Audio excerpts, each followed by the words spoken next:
Hello everyone, आइए हम लोग एसएससी सीजीएल 2020 का पूछा गया एक सवाल बनाते हैं। यह सवाल अनुपात समानुपात का है, जिसमें हम लोग को मध्यानुपाती तृतीयानुपाती दोनों का अनुपात पता करना है। तो मध्यानुपाती क्या होता है? मध्यानुपाती बराबर होता है रूट में पहली संख्या गुने दूसरी संख्या। पहली संख्या है 12.8, दूसरी संख्या 64.8 है। तो हम लोग मध्यानुपाती को यदि x मान लें तो यह हो जाएगा आपको 12.8 को हम लोग 128/10 लिख सकते हैं। 64.8 को हम लोग 648/10 लिख सकते हैं। ठीक है, अब आइए इसको जब हम लोग रूट से निकालेंगे तो इसका मान होता है 2 का पावर 7 और 648 का मान होता है 2 का पावर 3 गुने 3 का पावर 4। ठीक है, तो 2 का पावर 3 और 2 का पावर 7, ये 2 का पावर 10 आ गया। और 2 का पावर 10 का मतलब हो गया रूट के अंदर जब है तो 2 का पावर 10 का मतलब हो गया 2 का पावर 5 गुने 2। ठीक है, तो 2 से यह रूट हट जाएगा, यानी 2 का पावर 5 आ जाएगा।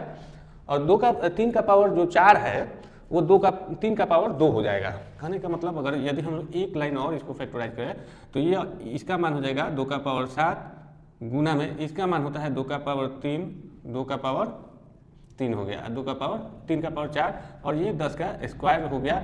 ये आ जाएगा आपको 2 का पावर 5 गुने 3 का स्क्वायर बटा 10। y का जब हम लोग मान निकालते हैं तो यह तृतीयानुपाती पद y जो है तृतीयानुपाती पद है।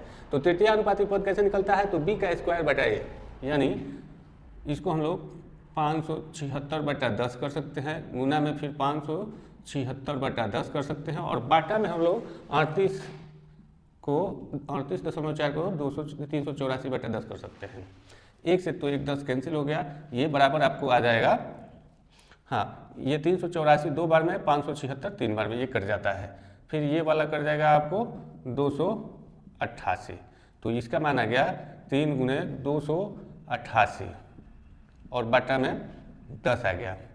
ठीक है, तो 288 को हम लोग 2 का पावर 5 और 3 का स्क्वायर भी लिख सकते हैं। तो 3 गुने 3 का स्क्वायर गुने 2 का पावर 5 लिख सकते हैं और बटा में 10 लिख सकते हैं।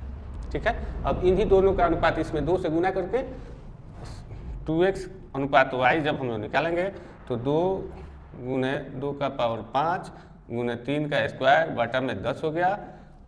और इसका अनुपात हमको करना है 3 गुने 3 का स्क्वायर गुने 2 का पावर 5 बटा 10। 10 से 10 कैंसिल, स्क्वायर से ये स्क्वायर कैंसिल, 2 का पावर 5 से 2 का पावर 5 कैंसिल, आंसर आ गया 2:3, जो हमारा तीसरा राइट आंसर है।